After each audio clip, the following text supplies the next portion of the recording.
meeting to order at 6 p.m. Wednesday, October 8th, 2025. Roll call, please. Mr. Wool. Here. Mr. Giovanelli. Here. Mr. Carpenter. Here. Mr. Mauer. Yes. Mrs. Chapman. Mrs. Ford. Yes. Thank you, Council. I'm now going to offer an oath. Anyone wishing to make statements and participate in this public hearing, please stand and after I read this oath, indicate you agree. You and each of you do solemnly state that the testimony you may give in the cause now pending before this board shall be the truth, the whole truth, and nothing but the truth, so help you God. Thank you. And each of you should have signed in as well. Thanks.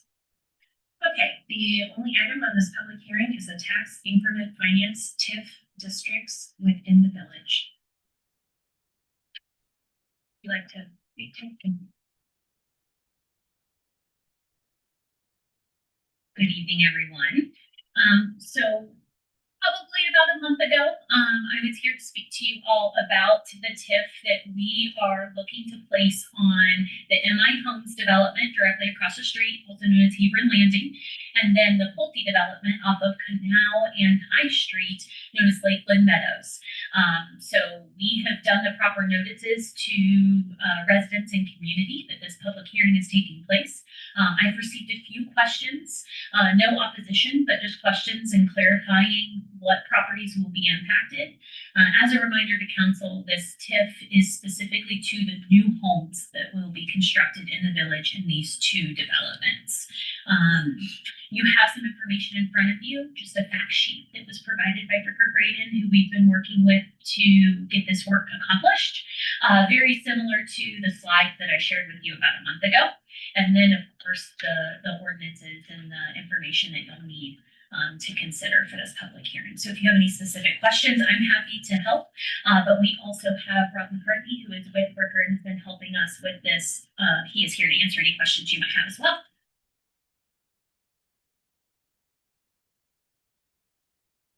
Brittany, sorry.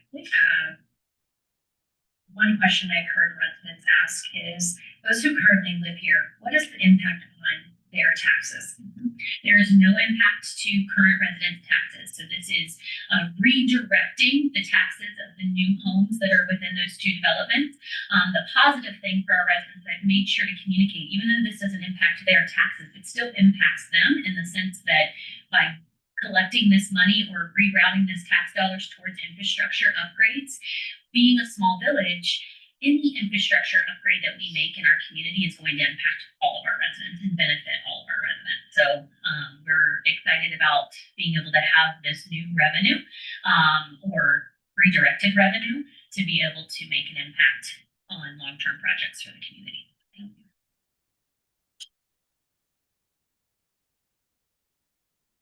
Council, any questions? As far as the fire department, it has. So the school is not included. However, the fire department is, in the sense that we legislation with the state, and you'll probably do this better, so correct me if I'm wrong. The state does not allow for legislation with a TIF that would eliminate the fire department. We've communicated that with the fire department. We are looking at other ways that we can make sure that we contribute with this infrastructure dollar to them, but no school. However, the fire department will remain and still working out the details of what that could look like with them. The mayor specifically is communicating with the chief about getting together and having additional dialogue. And I will share that when the chief and I originally spoke, he actually thought there was a workaround for it. So we were investigating that. He gave me a reference for another municipality that had worked around the issue, and then it turns out they actually had not. So we're still trying to find out what we can do to keep them in mind as we're moving forward.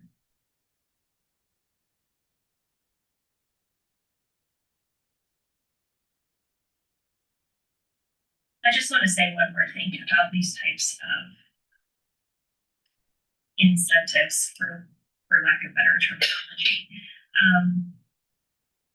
It is very hard especially I think as a village, to try to leverage all of these different things that our cities that are around us are doing all the time and using all the time.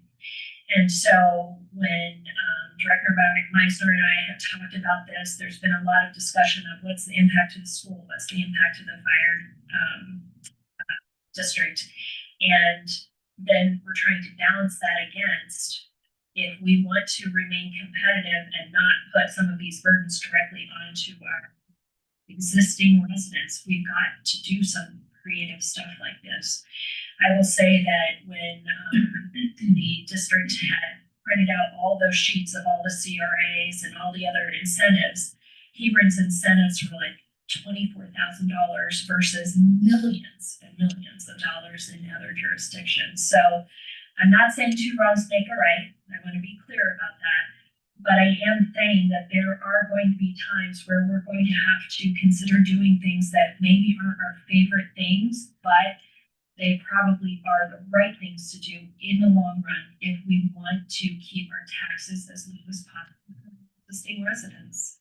When we talk about adding new infrastructure, it's a lot of money. And when I talk to residents out on the street, they're like, well, I don't want to pay for new people to come here. I get it. So these are some of the options that we have to consider. So I think we all welcome any additional thoughts you have on this, any concerns, even if it's 3 hours from now and you want to drop me an email, that's fine. We really want to understand, or if residents approach you and explain concerns, we really want to know those things, because if we can work something out, we want to do that. Is there anything, sir, that you would like to add to this? Thank you so much.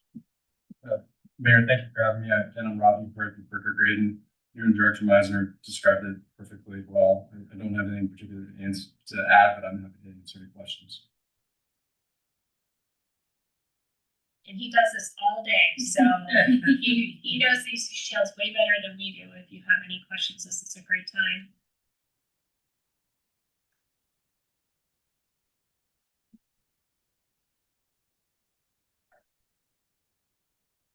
Okay, thank you so much.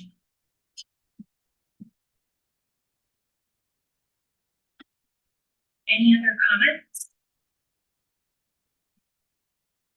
Chelsea, did you want to say anything on this topic? Yeah. Okay, thank you. Unless there's anything else, I'll seek a motion to adjourn. So moved. Second. I have a motion from Council President Wolf and a second from Council Member Nauer. Roll call, please. Mr. Wolf, Yes. Mr. Haven, Yes. Mr. Carpenter, Yes. Trustee Mauer, Yes. Mr. Porter. Yes. Great, I'm gonna take a 1-minute recess and then we'll jump right into it.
Good evening.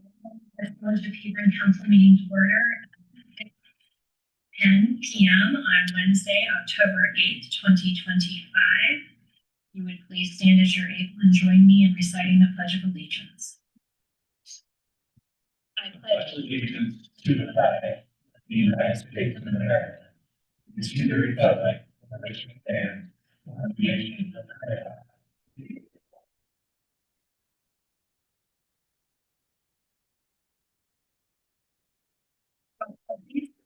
Mr. Wolf, Here. Mr. Giovanelli. Here. Mr. Carpenter. Here. Yes. Chapman. Porter. Yes. Thank you, Council. We have quorum.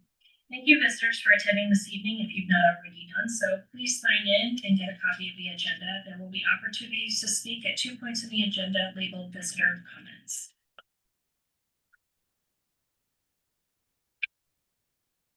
Council meetings are recorded and provided to council and the public for review. Meeting minutes are official once the recording is approved by Village Council by majority vote. Today's recording will become the official record of minutes once approved. The recording is available online at the Village of Hebron, Ohio YouTube channel.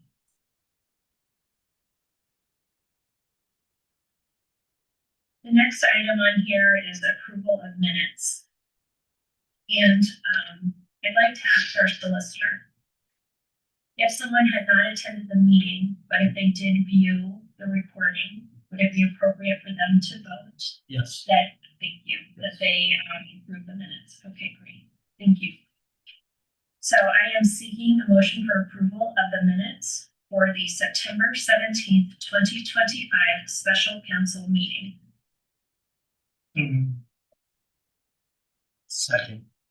I have a motion from Council President Wolf and a second from Council Member Carpenter. Any discussion?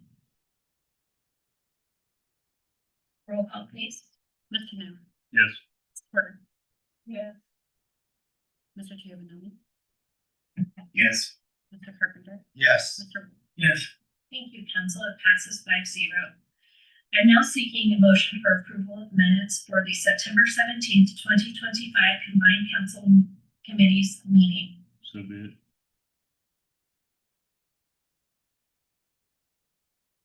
Second.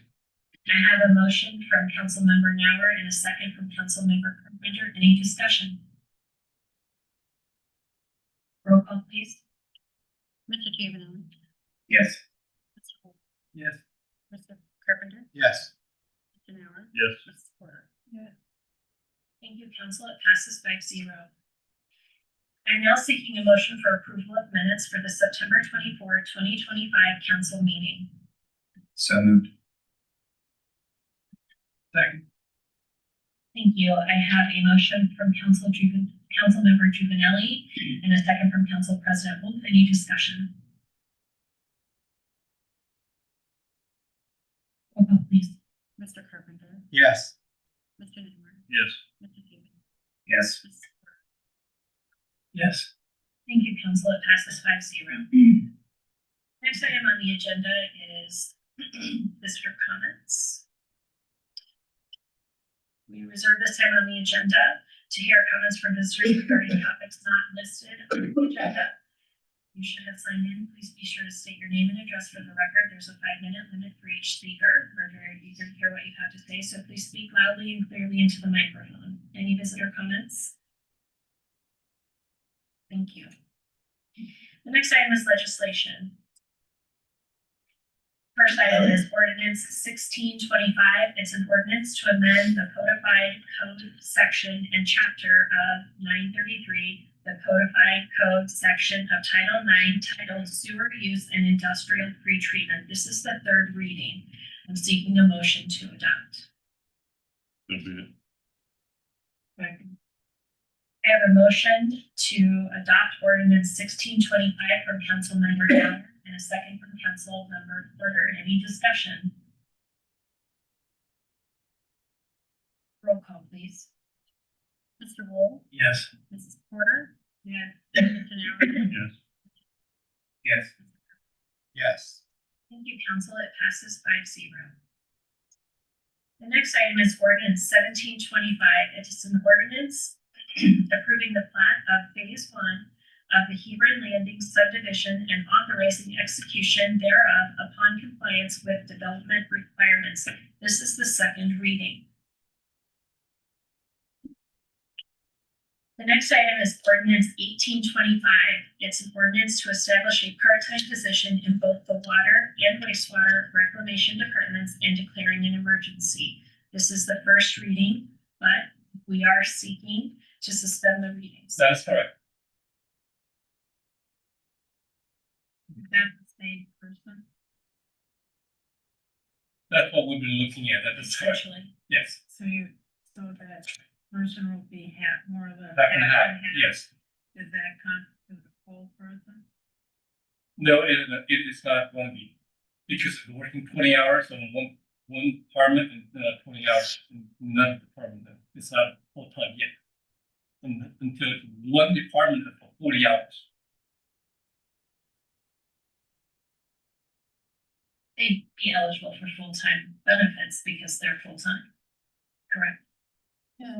We pay on a 2 weeks, so if he works 20 hours in one department, 1 week and 20, that's only 40 for 2 weeks. Oh, so it's actually quarter time, essentially, for two departments, which is half time. He would only become eligible for full time if he works over, I believe it's 32 hours in 1 week. Gotcha. And how does that affect the benefits such as insurance? This position does not carry benefit. Sorry. Does not carry benefit because it works 20 hours a week, yes. Combined. The person would be considered a part-time. Well, I make a motion, we suspend the readings. Seconded. I have a motion from Council President Wolf and a second from Council Member Juvenilli to suspend readings on ordinance 1725. Discussion? Roll call, please. Mr. Nauer, Yes. Mr. Juvenile, Yes. Yes. Mr. Carpenter, Yes. Mrs. Porter. Passes 5-0. Thank you, council. The next item is to adopt ordinance 1725. Do you have a motion for that? 18. 1825? So sorry.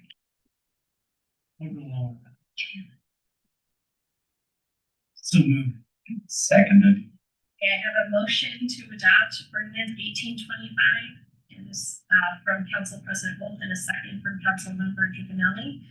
Any discussion? Roll call, please. Mrs. Porter. Yes. Mr. Nauer. Yes. Mr. Carpenter, Yes. Mr. Juvenile, Yes. Yes. Passes 5-0. Thanks for the team effort. All right, the next item is council action items. The first item is the September bank reconciliation. I'm seeking a motion to acknowledge receipt and review of the September 2025 bank reconciliation. Second. I have a motion from Council President Wolf and a second from Council Member Carpenter. Any discussion on that? Roll call, please. Mr. Nauer, Yes. Yes. Porter? Yeah. Mr. Carpenter? Yes. Juvenile, Yes. Okay. Motion passes 5-0. Thank you, council. The next item is the Community Improvement Corporation. Thank you. Right, hello again. So I have a few slides I want to share with you in regards to the Community Improvement Corporation. If you recall, it's been several months since I was in front of you discussing this. But I want to do a little refresher and answer any questions you have, and then talk about next steps. So first, you're going to see on here, we have come up with a name to consider for the Community Improvement Corporation, trying to incorporate some history. The Hebron Trailblazers Community Improvement Corporation, Heart, Hard Work, and Heritage. And so as a reminder, what is a CIC? I know I come up here and I throw a lot of acronyms at you guys on a regular basis, but just as a reference, this is a nonprofit organization that works alongside with government. And the reason why something like this exists, and you can see Ohio Revised Codes referenced there, is so that public and private entities can work closer together to make things happen for their community. So it promotes community and economic development, revitalization, quality of life projects, all of those things. Some examples I have on the next slide are one of the low-hanging fruit I would like to see the CIC do pretty quickly is a facade grant. So what this would be is that the businesses could apply for a grant that we would fund through fundraising and grant opportunities, that they can make regular improvements to the facade of their building, which helps our entire community for lots of different reasons, not only the fact that it helps attract more business to the area, but it also beautifies our community. So that's just one example. This is just a quick note. This is why Hebron Trailblazers, because we honor our hard work and our heritage while blazing new trails for Hebron's future. And please, does everyone know where Trailblazers comes from? Give your history lesson, please. Don't make me do that. So when Hebron was 1st through 12th grade, that was the Hebron Trailblazers. So instead of Lancers, we were the Trailblazers. Oh, sorry, I couldn't resist. And what I remember, because I do not remember that, is that the Little League football team, when they first started at Evans Park, they were called the Trailblazers. And so I think hopefully lots of people will resonate with the history of that name. And then, of course, it's really fitting given the fact that it's about moving forward and creating a path for success.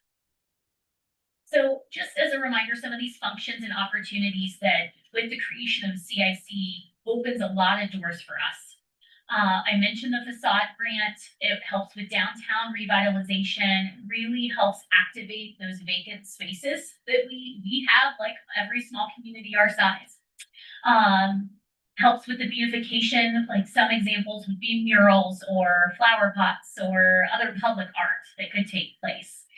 One of the most exciting things, in my opinion, is it gives us access to grant and funding that as a municipality, we do not have access to right now. And then another one, it's on another slide, but it also really allows us to engage our business community and our residents to take part in what we've been doing as a community over the last couple of years, really get them excited and involved in the work. Maybe. So, yep, there we go. It's a new way to engage our community. So the board would be a small board, and that would have appointments directly from council. It really makes sure that the village and this community improvement corporation or nonprofit are working together, and that you have that oversight through the board members that you appoint. But to make sure we can get as many people involved as we possibly can, we'll have advisory groups to subcommittees for different things that people might be passionate about that they can help us accomplish.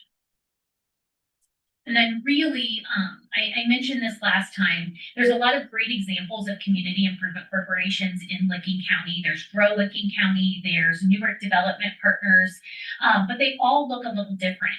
Granville is an example. They've created their own community improvement corporation recently.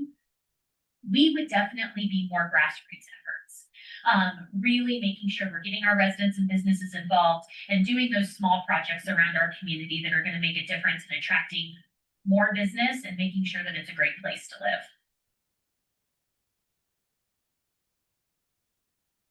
So now next steps. I came a few months ago and talked to you about this and gave you my spiel. I'm here again, reiterating some of those things and chatting with you about now the name and some of the things that we think this group could do pretty quickly.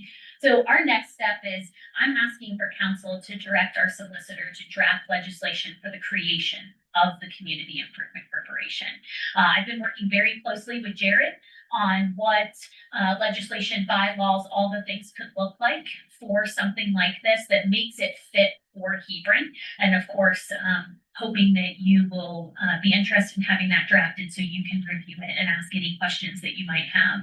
And then, my commitment to you is that if we move forward with that, I will continue to work closely with our solicitor's office and make sure that I'm providing you regular updates on the progress as time continues. Any questions I can answer? I assume after we okay this, and then you're looking at using breaks and terms and everything. Yep, and you'll get to see those, of course. And there will be, this is just the start. In all transparency, there's a lot of work ahead. Even if we draft the legislation and you approve it, that's when the fun's just getting started. That's why personally, one of my big goals, or I should say professionally, at the village was to have the CIC created this year, because 2026 will be filled with a lot of work to get it up and going and really functioning and doing good work in the community.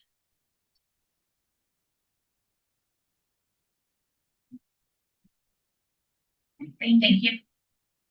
Did you want to add anything? Well, this is, yeah, now would be great. Don't forget to say your name and your address. Thank you. My name is Chelsea Adams, and I live at 110 Hamilton Avenue here in Hebron. Dear Mayor and council members, like I said, I'm Chelsea Adams. I'm the principal of Movie Multimedia, which is a small firm based here in Hebron that partners with mission-driven organizations on community initiatives. I'm speaking today as a citizen and as a business owner to express my support for legislation to form a community improvement corporation in the village of Hebron. The CIC offers a valuable framework for proactively supporting economic growth and community development. It serves as an entity that can lead the charge on long-view projects to enhance our quality of life and attract investment.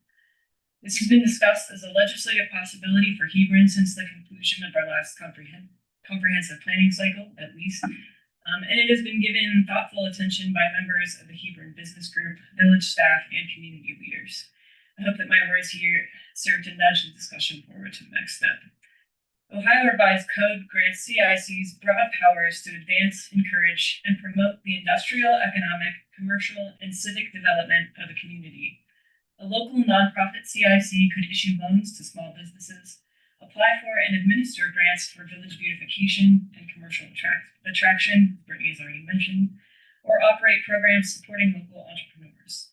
It could forge partnerships with Lakewood schools for workforce development and provide valuable structure or new options as we navigate complex discussions about our historic buildings, public spaces, land use, and development initiatives. Lately, we have seen our neighbors and close-by communities grappling with rapid growth. Now more than ever, it's important that we have a strong playbook to confront this change and mechanisms in place to respond to it effectively with our community traditions and values in the lead. The job of the CIC is to be a responsible custodian of the people's vision that works alongside and along with elected leaders, business owners, residents of Hebron, and regional partners to realize that vision. On a personal note, I've been so encouraged by the momentum behind economic and community development in Hebron. I see significant potential for a CIC to complement the excellent work already being done here, offering additional capacity for project coordination and potentially freeing up valuable staff time to focus on the village's essential services and ongoing operations. And finally, I would like to imagine that a community improvement corporation in Hebron might engage a new group of folks or welcome others back into a conversation about civic participation, local government, and the hard work of getting things done. CICs are modest laboratories of community innovation that bring people together and get them focused on real problems with local impact. They can create connection and a renewed sense of ownership in our village's future. I look forward to the opportunity to explore these possibilities in Hebron. Thank you for your consideration and your time. Thank you.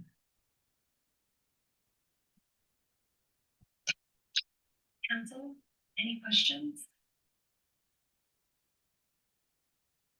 Comments? We can, for the city solicitor to go off the draft for the Hebron program. Great. One second. Okay, so I have a motion to direct the solicitor to draft legislation for the creation of the Hebron Trailblazers CIC from Council Member Nauer, and I believe the second came from Council President Wolf. Okay, any discussion? Roll call, please. Mr. Capeman, Yes. Mr. Wolf, Yes. Porter. Yeah. Mr. Nauer, Yes. Mr. Perkins. Yes. Thank you, Council. It passes 5-0, and thank you so much for coming in and speaking. I had nothing to do with that, just so you know. But obviously, I need to hire you to write my speeches. I think we found the chair already. Yeah, right. Believe me, we ever signed up for all kinds of.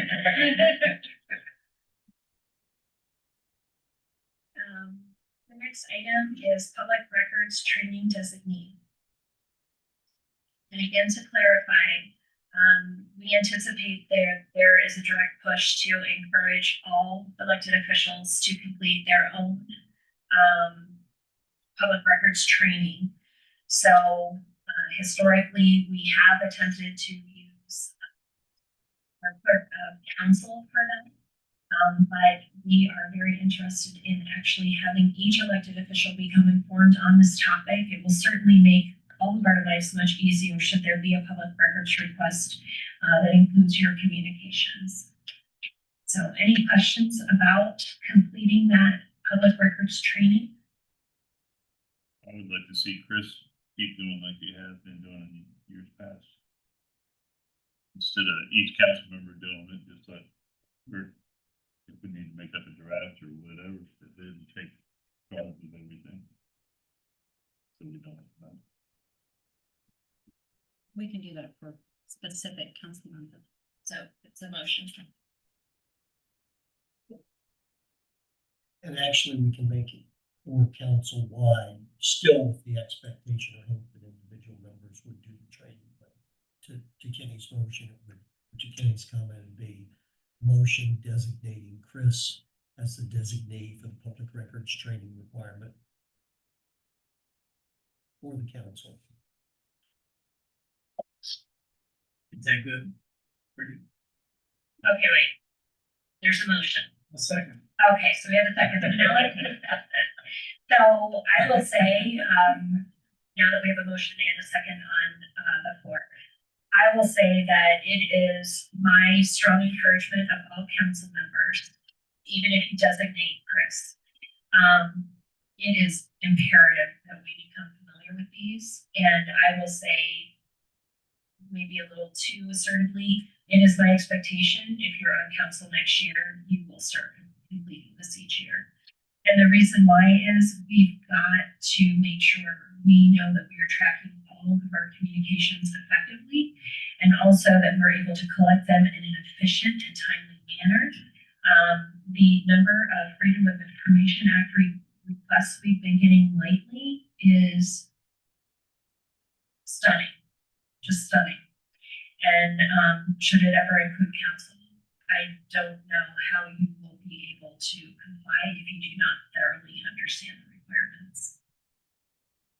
Now, having said that, maybe, we can have the solicitor move in with you for a week and go through all your materials. I don't know, but it's definitely intense. So. How does that affect the existing committee? The records committee? The records committee? Public Records Commission. Right. Commission. We're still subject to that same training. So they too will complete it. Yes. I would be completely if I wasn't designated. Just want to confirm that each virtual session covers all three phases.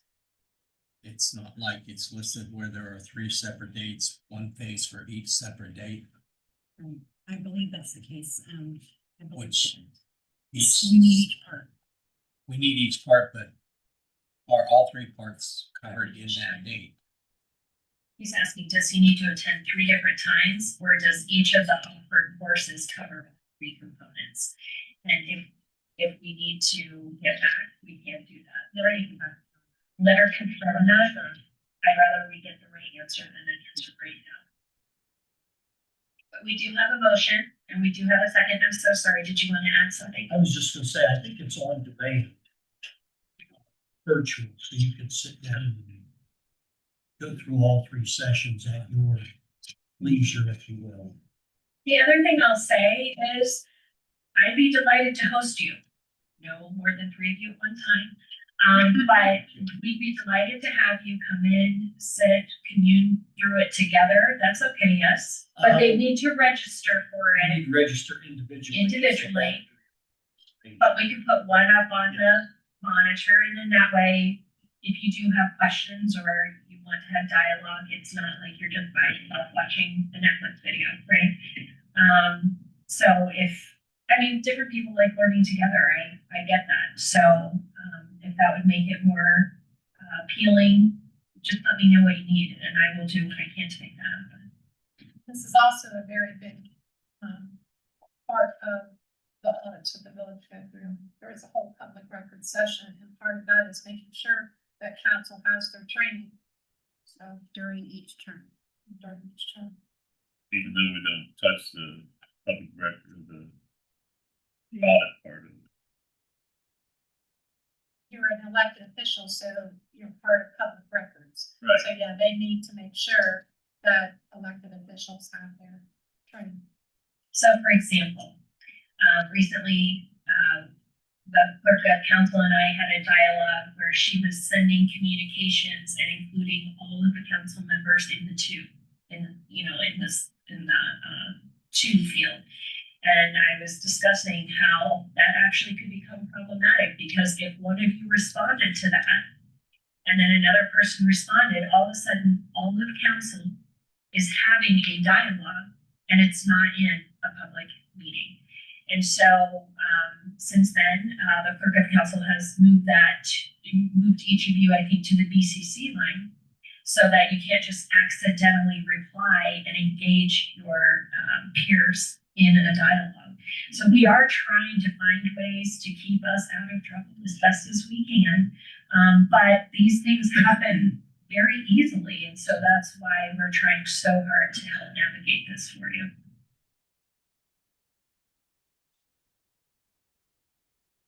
Any other discussion on that? Okay, so the motion is to have Chris be the designee for all of council.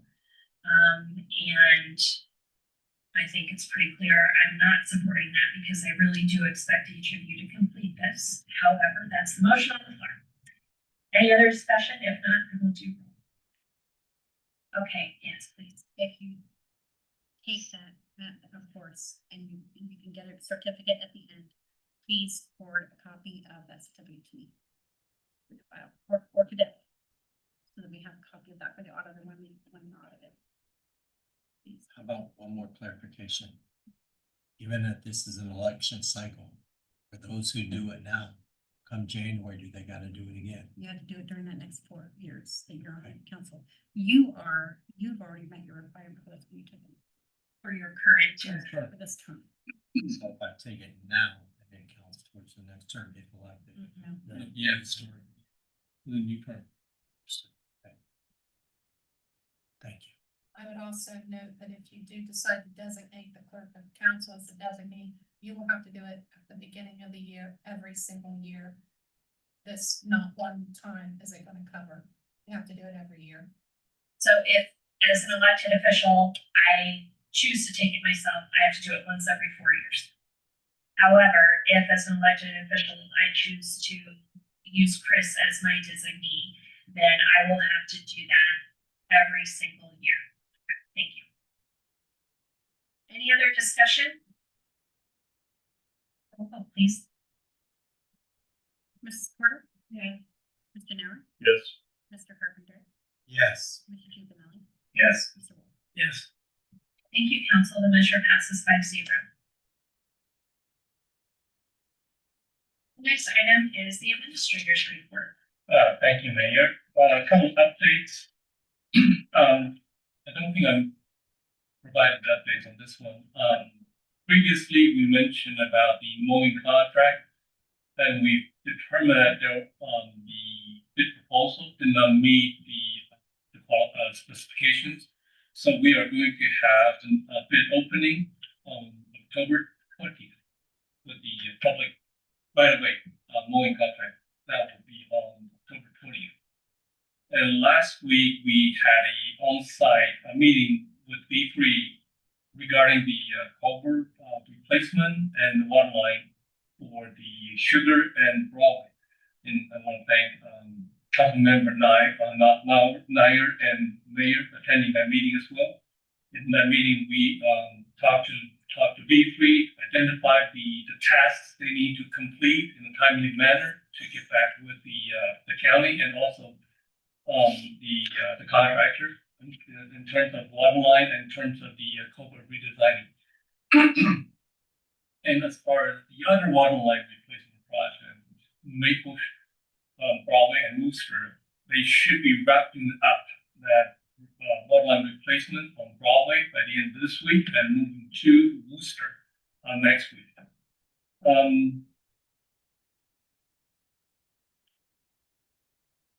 We are also having a contractor to stripe the High Street north and south because the ODOT has done the Main Street. We want to make sure the on 79 also gets striped, which is the edge line and the double yellow line. And also we want to make sure that all the potholes has been repaired as well. So you have a decent roadway with the striping. I think that's all I have for you. Any question you may have for me? On the mowing contract, Yes, sir. did we get a copy of this before you put it out to bid, or can I see it? I can forward that to you. Before the big opening. Yes, I can do that. I can forward that to you.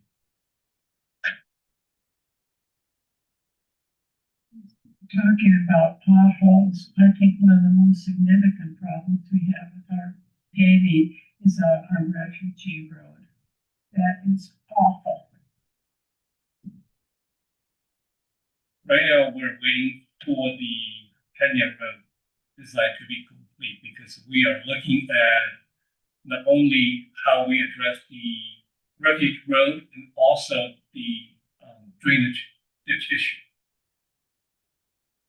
And that intersection again has been compromised by somebody or something because it's a mess again. We'll go and take a look at it, absolutely. I mean, it is a mess. Sure. And that is part of the Kenyon Road extension to address the intersection. That should be happening in 2026, end of 2026 and 2027. I know it's a year down the road, but we just need to make sure we're not making futile work happen. We'll go and take a look at that definitely. Well, filling the potholes, it should be not a problem anymore. Sure, understand.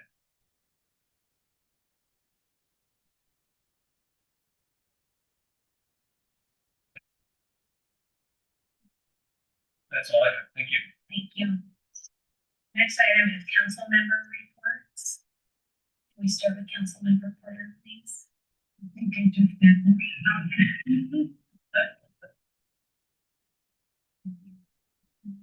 Is Public Works caught up with everything since we got full crew? Yes, they are slowly catching up, absolutely. And that's why they're spending time to address the potholes. They have pretty much creating their own schedule. Every Friday, when they have some free time, they're trying to address the pothole. There's a slogan that in the department is the pothole Friday, and then there's something else Thursday. So they're trying to create their own schedule to catch up on a lot of the things that they were not able to address. Well, not only potholes, but storm drains haven't been touched for long. Yes. Several. The intersection of Canyon and Refugee, that hasn't been touched with all the storm tunnels. That's been over a year. Okay. I mean, it's just the the yellow signs, safety signs that are down along Refugee Road. There's several of them that are missing now. Be right on between the creek and the road. Several of them missing, and some of them are crooked as all get out. Okay. I can go on. I'm gonna take you out, so I can write things down and then have the public work to address it. Absolutely. Anything else? Okay. Councilmember Carpenter. I have a couple, waste, is that appropriate this time? Yes, it's not inappropriate. How's the current answer? Thank you for asking. We have, and I want to actually very decisively thank Jared for the work that he's done. He has actually been our sole source of contact just to make sure it all is crystal clear and being communicated very effectively with wind waste. We will be sending out a communication via paper to residents, so letter communication. We will also do a series of posts on social media. We will also be, I'll do a video to explain where we are, where we're headed. And I feel like there was another communication in it. Yeah, the letter. So we will, and we're also hoping to have like an internal piece so that the staff members are all singing from the same hymnal. So we're just trying to get that nailed down so that we can get the information out to the residents. But big picture, long story short, Jared was able to navigate us through successfully reimagining what our contract is with wind waste, and it was slow and painful for them too, I'm sure. But now we have an understanding that clearly delineates recycling as optional. Residents will be given the option to turn in their bid if they have not already done so.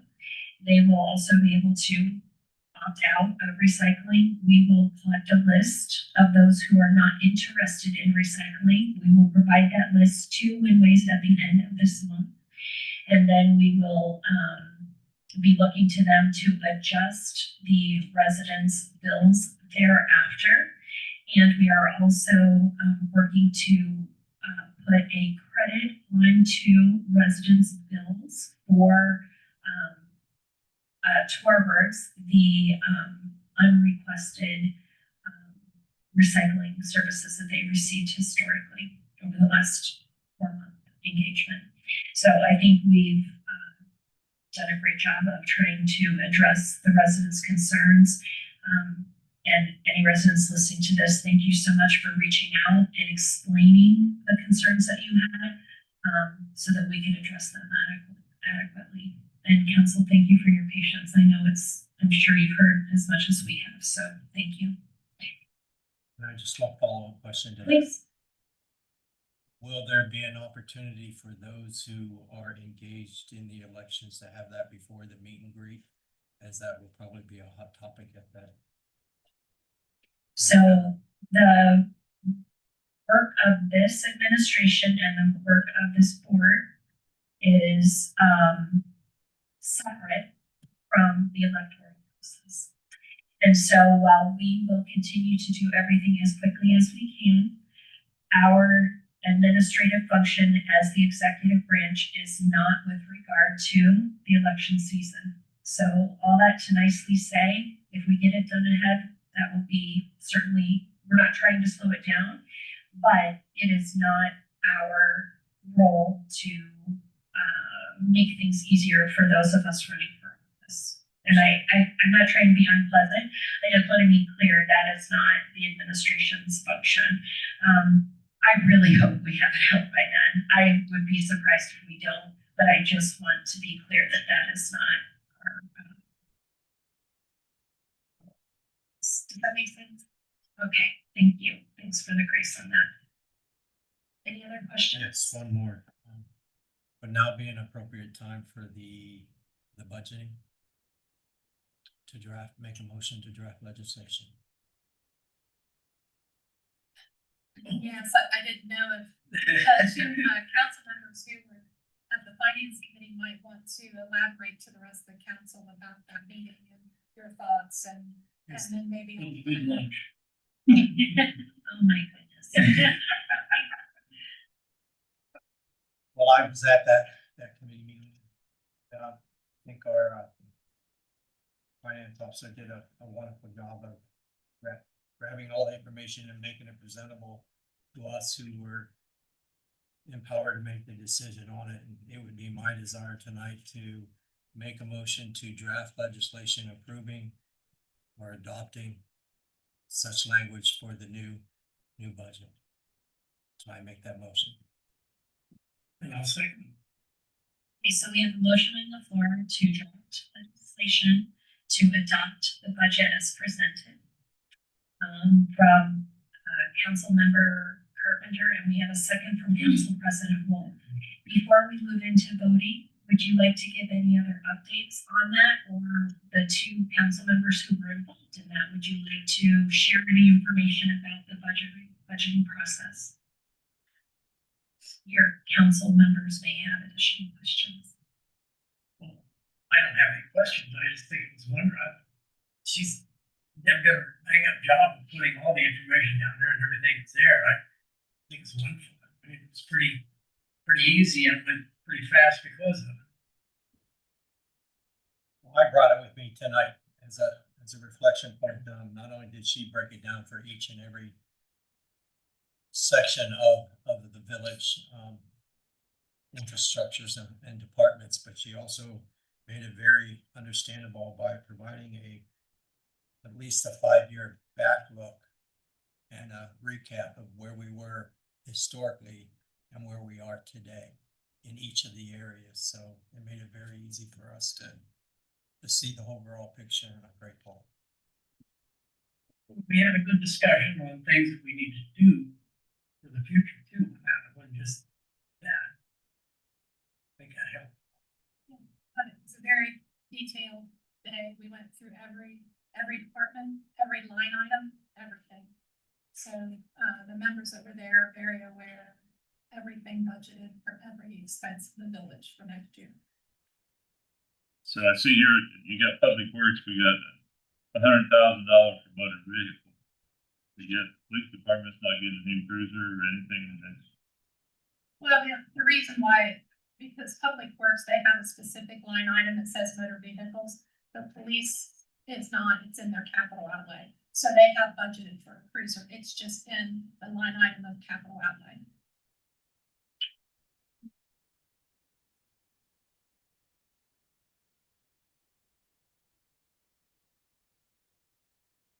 Any other questions from council?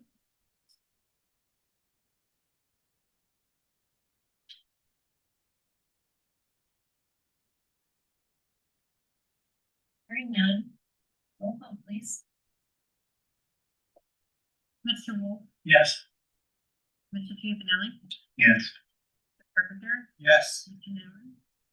Yes. Thank you, council. The motion passes. Councilmember Giovanelli? Any update this week? I have no updates at this time. Okay, thank you. Council President Wolf. The only thing I got, going back to the now about fixing the fire refugee, like refugee in Ninth, corner. I probably wouldn't do anything if they opened up 37 because that's a shortcut for bypassing signal 37. It slows them up. I have those holes there. You got holes on 79, you got holes there. Well, I understand that. I understand that. I was just up through there today and actually I thought, well, I'll come back down the other roads. One Lee's Road's closed. If you're doing stuff on that. And Seminary Road, it's worse than it is out here. It's terrible. Seminary Road's terrible. Thank you, Keith. That's all. Thank you. The next item is mayor's report. I do not have anything to report.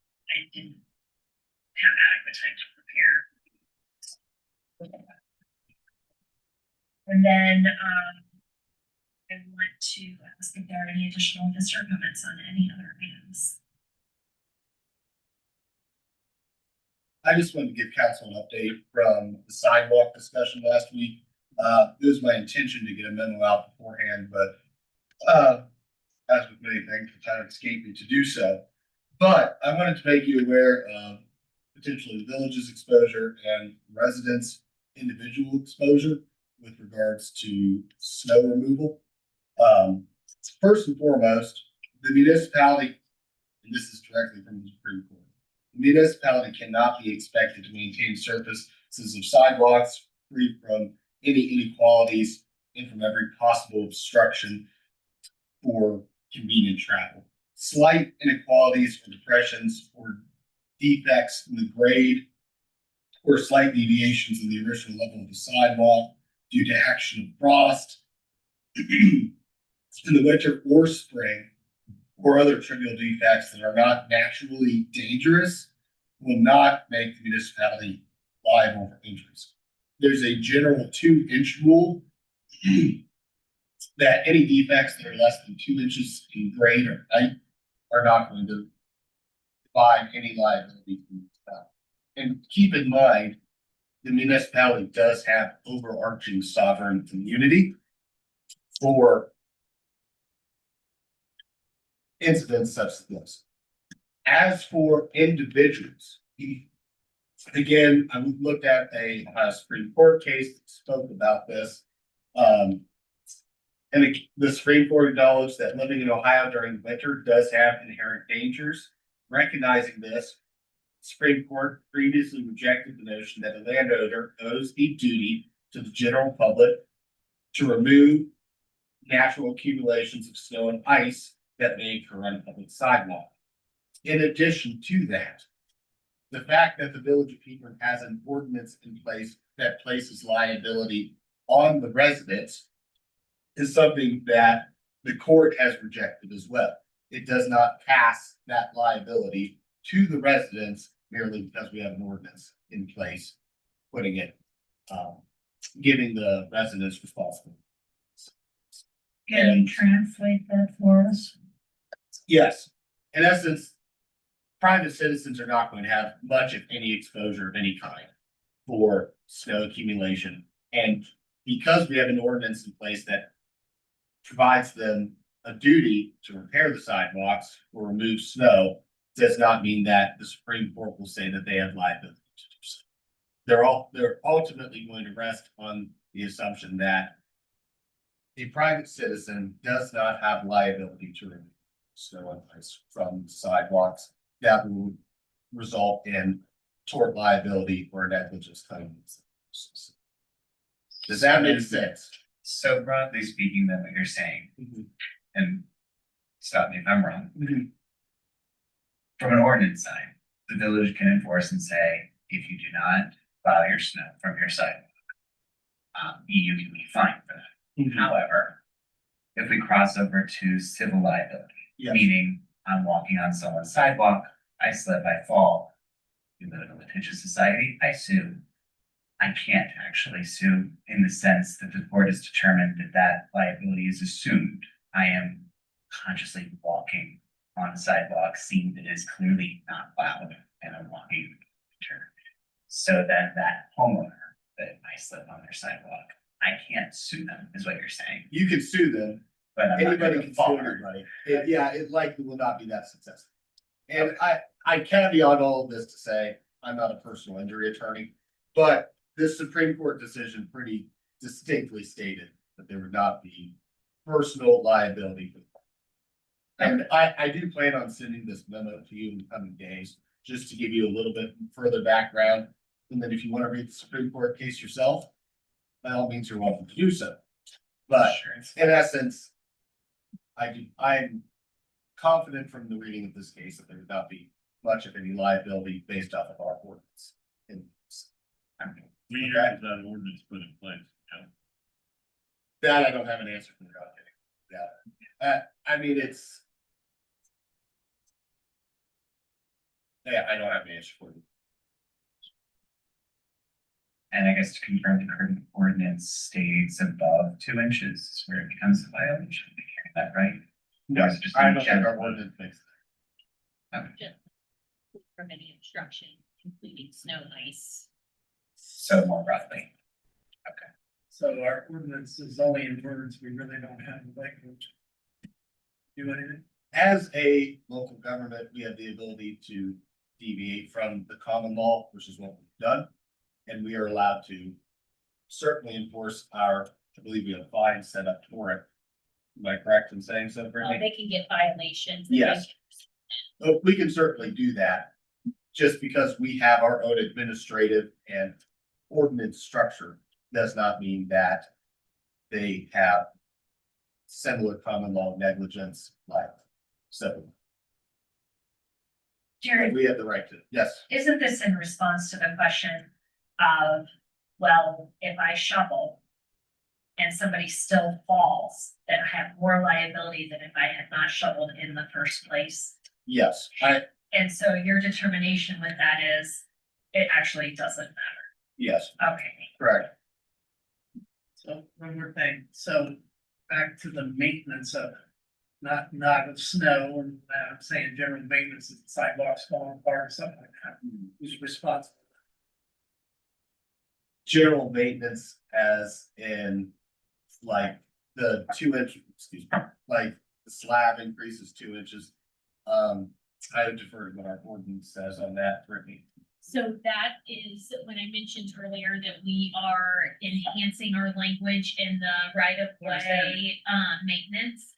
That will require the repairs of sidewalk and other right of way infrastructure. We talk about sidewalks right now that I know you rarely see them because the grass is growing up. That's, I mean, So where do we fall? that's why we really need to work on that ordinance. Right. Now luckily I've been successful in reaching out to residents and having dialogue about it and still being able to work through that. Some more successful than others. I will say for clarification purposes, even though the maintenance and the mowing in the right of way, we're working on that ordinance. As it relates to the snow and the obstructions on the sidewalk, that is clearly stated in our sidewalk ordinance and zoning, so. Any other discussion on that? Yeah. Okay, I'm gonna break protocol for one moment. I'm gonna ask for a motion for a 3-minute. What is that called? Recess? Nope, recess, 3-minute recess. Can I please have a motion for that? So moved.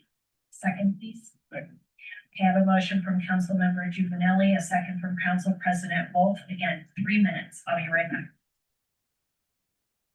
Need to vote on the motion. Sugar. I was ready to run. Roll call, please. Mr. Wolf. Yes. Mr. Juvenile. Yes. Mr. Carpenter. Yes. Thank you, council. Just one brief 3 moment.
Let's turn over to the village.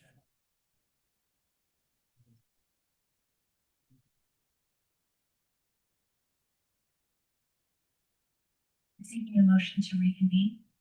So moved. I have a motion from Council President Wolf, a second from Council Member Carpenter. Yes. Yes. Yes. Yes. Thank you, Council. We reconvene at 7:05. I am now going to request two separate executive sessions. We'll do one, come back, do the other, come back. Correct? Right. Okay.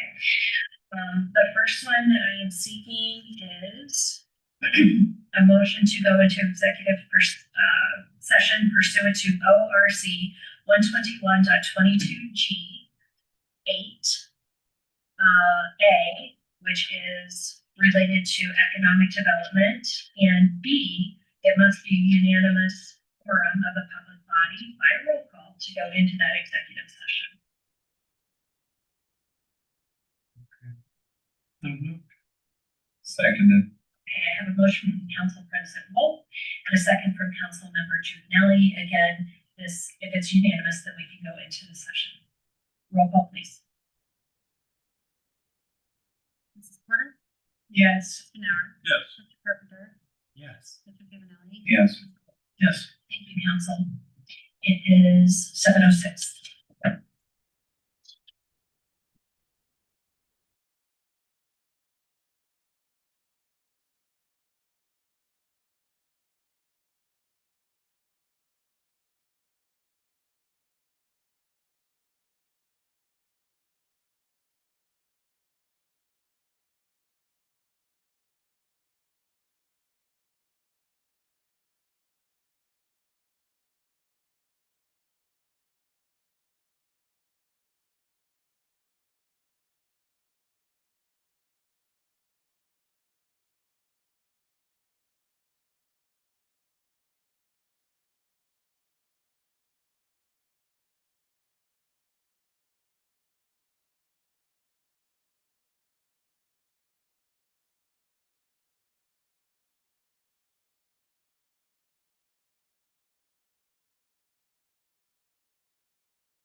Yes.